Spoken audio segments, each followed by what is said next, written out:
Is happening this year, man? This has been the year of underwhelming, disappointing releases. We're getting lots of stuff with amazing music, spectacular visuals, but no actual game to back that shit up. Inside had a really strong story, but it just kind of plays itself. Same thing with Firewatch. Great voice acting, great story, where's the game? Uncharted 4, where's the game? Doom 2016, found the game. Now the problem is everything feels the same, huh? And they're making that too. Ha! Now what you gonna do? Ha! Then you got Mighty Number 9 over here sucking Mongo dick, where the graphics are worse than the game. Then you got Far Cry over here literally copy and pasting the map from Far Cry 4. Then you got this early access shit. Watch this. Bop. EA. See? What does EA do? They sell you a game that isn't finished, and then they never finish it. That's what early access is. Then you got Record, okay?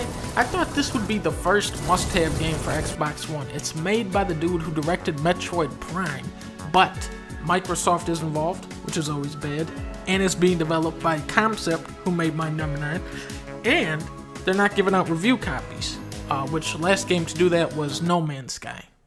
So, goddamn, is that the unholy trinity of video game making. But the demo I played at PAX last week was actually a lot of fun.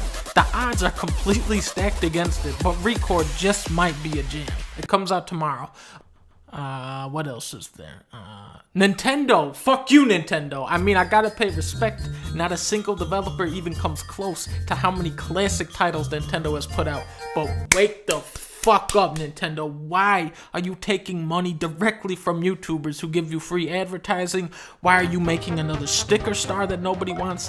Why, when you do a system update, do you need to use the gamepad? Why can't you navigate the Wii menu with a GameCube controller? Why? A lot of things.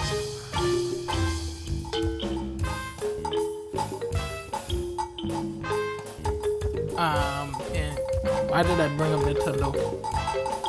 PAX. Oh, PAX. I love PAX. It's really the only time where I can walk among my own people, you know? Everyone there loves games, and I love that stark contrast between the big commercial stuff and the indie games. Something like Gears 4 is gonna take up a huge space on the floor. There's gonna be like a 3-hour line to play it with a big-ass statue of Marcus Phoenix over there, and then there's one asshole who doesn't even work for Microsoft representing the game. Meanwhile, you have the little indie booths where you can just go play right away, and the developers are standing right there to talk to while you play it. I played a lot of stuff. Inversus was a lot of fun. Little multiplayer shooter where you have to capture your own terrain by shooting it. Space goats. No. Goat punks. Yeah, you jump around a little hill as goats and shoot each other's off with missiles. Deformers. You play as a little squishy chicken ball. Or is there a cow and you ram into each other? That's a lot of fun. Gotta play Flint Hook. Gotta play Pit People. Mirage from the dudes who made Chivalry. Most of the time I was just team killing this little kid next to me. He was yelling. He was getting really mad. So that was awesome.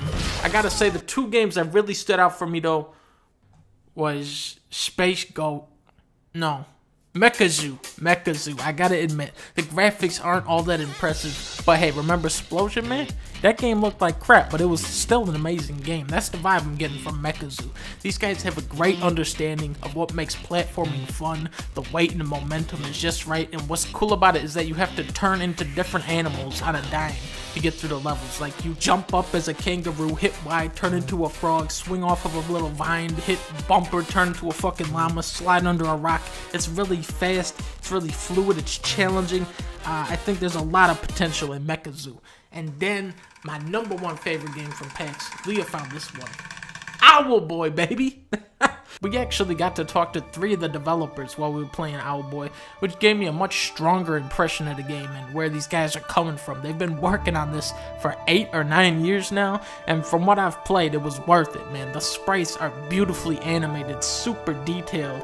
The thing about it is that Owlboy can't actually punch or shoot. All he can do is fly around like a little bitch. But he can't pick up this little guy with a gun who can shoot stuff. I'm telling you guys, I have a good feeling about this Owlboy. It's super polished, and it just feels like something new, something fresh that we haven't seen 100 times over.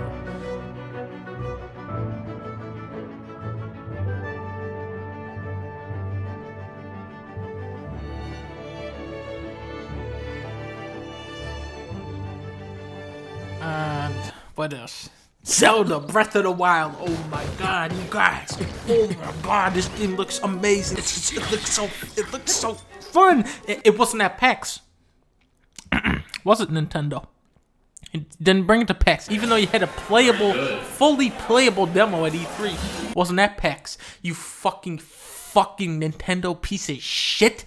Which brings me to the conclusion that Nintendo is run by Shark Tale, ladies and gentlemen. Just a DVD copy of Shark Tale sitting in a chair.